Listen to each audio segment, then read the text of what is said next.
It's November 1st, and the House of Representatives has announced the names of the candidates for parliamentary presidency. And by Thursday evening, Iraqi Council of Representatives elected.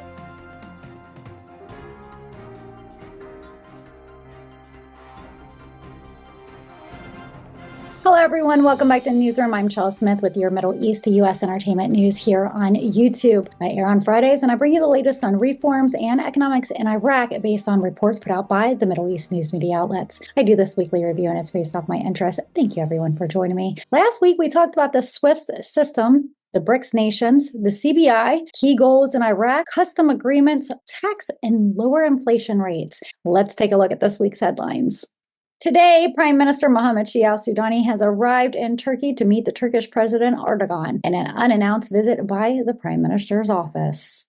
No details were given earlier about that Turkey visit. However, back in Iraq, the Parliamentary Investment and Development Committee has been busy. They have announced a government direction to establish an administrative capital in Baghdad. It's expected to be announced soon. And the House of Representatives has announced the names of the candidates for parliamentary presidency, with the elections conducted through secret ballots. First on the list, Salem al-Asawi. Second on the list was Taylor al-Zubay. Third was Mahmoud al-Meshanadi. Fourth on the list was Amir Abdul Jabbar. And by Thursday evening, Iraqi Council of Representatives elected Mahmoud al-Meshanadi as the president after a year of political blockage and failure resolutions. Al-Meshanadi received 181 votes, defeating Salem al-Asawi with 43 votes. And the Kurdistan Regional President Narchudvan Barzani congratulated Mahmoud al-Meshanadi as the election of Speaker of the Iraqi Council of Representatives, stating that it is a positive step towards cooperation and joint work between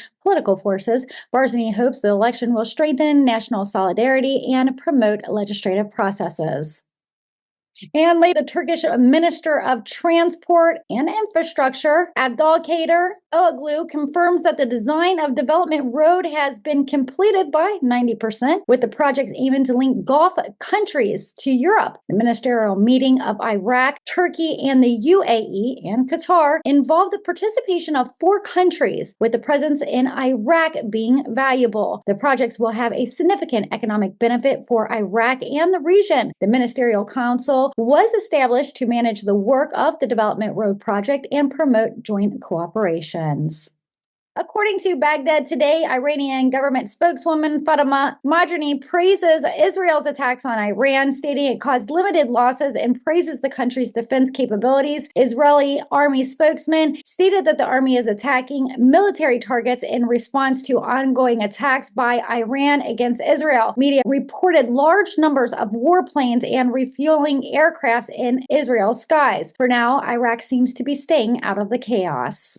Speaking about staying out of chaos, al-Sudani has built balanced relations with regional countries, assuring neutrality and contributing to regional stability. He's adopted a cautious foreign policy, avoiding sides with any party, and strengthens institutions to promote internal stability. Sudani has received international support from the U.S. and EU and has focused on economic and development issues. Al-Sudani has also partnered with neighboring countries in the fight against terrorism, condemned Israeli military attacks on Gaza and Lebanon, and supported the Palestine cause. He has also called for a halt in escalation, coordination with Arab and Islamic countries, and provides humanitarian resources, according to Al-Azmari News.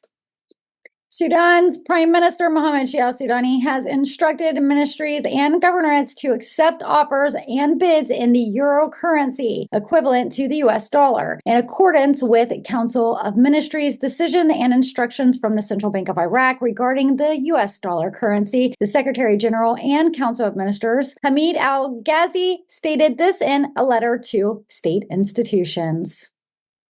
And this should be fun for the citizens of Iraq. The Sudanese president approves funding for Najaf Sports Club amounting to $1 billion following the Council of Ministers Mohammed Shia al-Sudani's directives. Parliamentary's Finance Committee predicts a $10 trillion increase in internal government debts, potentially exposing the investment budget to the deficit based on actual spending and liquidity in the Ministry of Finance.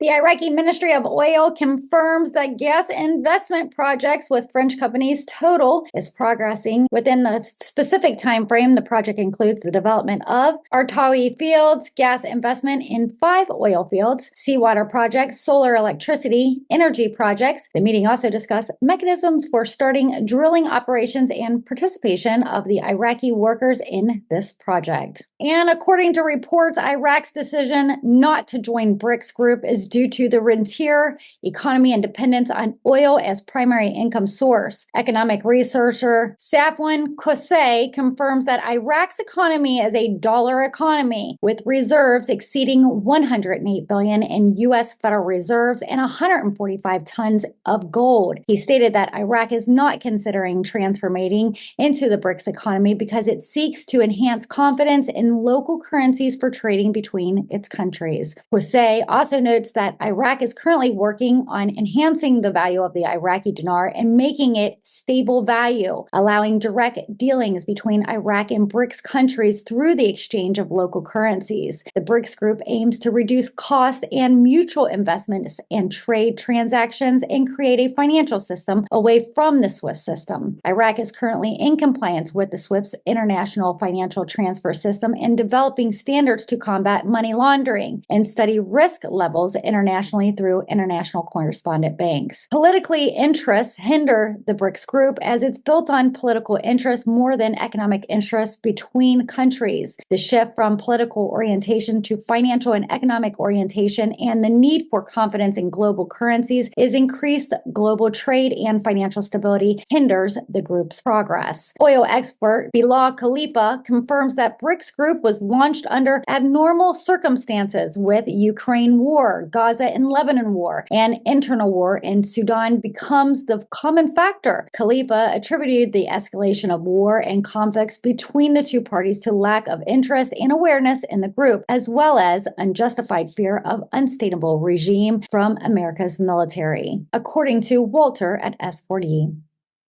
The Central Bank of Iraq has reduced the interest rates from 7.5 to 5.5%, aiming to reduce credit and financial costs within the economic system, particularly in banking. The decision follows an expansionary policy targeting the money supply and addressing unemployment indicators. The bank also indicates debt instruments called the Islamic Depository Certificates and reactivated security within the annual plan in 2 terms. The monetary policy aims to combat inflation and impose economic stability. The U.S. dollar exchange rate in Baghdad and Erbil decline due to the upcoming of main stock exchanges in the country. The opening of Al Khaifa and Al Herthia Stock Exchange Baghdad led to records of 150,750 dinars per 100, while in Erbil, the dollar record a decline, with the selling price reaching 150,700 dinars per 100 and the purchasing price reaching 150,600 dinars per $100.